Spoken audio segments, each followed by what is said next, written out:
Realtor.com recently highlighted a striking number. 1.2 million U.S. homeowners are underwater on their mortgages by the end of the first quarter of the year. Now, that means these owners owe more on their mortgage than their home is actually worth. And that sounds alarming. It sounds like the kind of headline that brings us back those memories of 2008, in which it was definitely a big problem. But here's the real question. Is that the same as it was then? Is this the beginning of a major housing problem? Or is this just manageable? Maybe it's being blown out of proportion. Well, let's take a look at it. First of all, when we say underwater, we're talking about a homeowner who essentially has negative equity on their home. The mortgage balance that they owe is more than what the home is actually worth. Example, let's say you have a mortgage for $420,000, but the home is only worth $400,000. You've got negative equity of $20,000. So you got some real issues, right? It's harder to sell. Otherwise, if you do sell, you got to bring cash to the closing. You can't refinance. So it just adds financial stress for a homeowner. 1.2 million Americans have this problem right now. Look, that number, it sounds like a lot. It's a big headline number. It's according to the Totality Homeowner Equity Report. That's where Realtor.com cited it. And it is a 17% increase year over year. Okay, so that's about 172,000 homes that fall in that category. Now, keep that in mind. And I'm going to give you the percentage, all right, so you can get an understanding, that it's 2.2% of homes that have a mortgage. Okay, just 2.2%. That's it. So that means almost 98%, 97.8% to be exact, of homeowners who have a mortgage still have positive equity in their homes.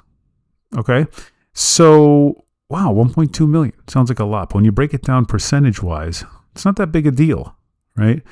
Now, why does this matter? Even though the percentage is small, it's still a serious number. I mean, I feel for the 1.2 million families. You know, these are real households potentially dealing with mortgage stress. They can't move. Could be life issues. Could be there's job change issues, anxiety over finances. Who knows? I mean, you still feel bad for these families and these homeowners. But you got to have some perspective if you're thinking about it numbers-wise. But don't dismiss the hardship. Now, I want to compare this to 2008 because when you see that I do this, you're going to be like, oh, okay. There's some real context here. Right around the peak, okay, let's call it 2009, about 25% of mortgaged homeowners with a mortgage, 25% were underwater. And it was really bad in areas like Florida and Arizona, Nevada. It was much, much worse. But you're talking a difference of 2% versus 25%, right? It's a pretty big gap there. So crisis, 25%. That's how bad it got in 2008 and 2009. And today, it's 2.2%. So we are nowhere near, absolutely nowhere near what we saw back then. All right, let's go back a little bit. Why was 2008 so bad? Well, got to remember one thing. There were some really bad quality of loans that were made. A lot of bad loans were given out to people. Option arms, where it's interest-free for the first 5 years or 10 years. Remember 10-1 arms, 5-1 arms. Those still exist today, but, interest-only mortgages, subprime adjustable loans. There were low doc or no doc loans, meaning no documentation necessary. I mean, they were giving out loans to basically anybody. Minimal down payment, 100% financing in many, many cases. But borrowers just qualified a lot easier. And of course, now there's a lot more regulations, and all these regulations and lender restrictions and guidelines all came about because of what happened back then. Now, one thing to note, I should say, today, okay, a lot of the loans are fine. Most people are sitting on 30-year fixed-rate mortgages. Most people have pretty low rates. Some cases historically are low rates that they locked in just after the pandemic between 2020 and 2022. And even prior to that, you could get as low as 4.5% interest rate all the way back going to 2015. We've had years of appreciation gains. Okay. Homes are worth much more than what they were 2 years ago, 3 years ago, 5 years ago, 10 years ago. Right.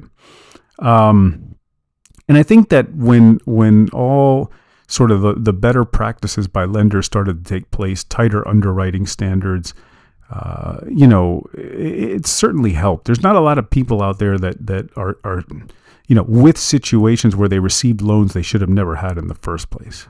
Okay, so I think that, again, I see a headline like that, and you really got to kind of take it with a grain of salt.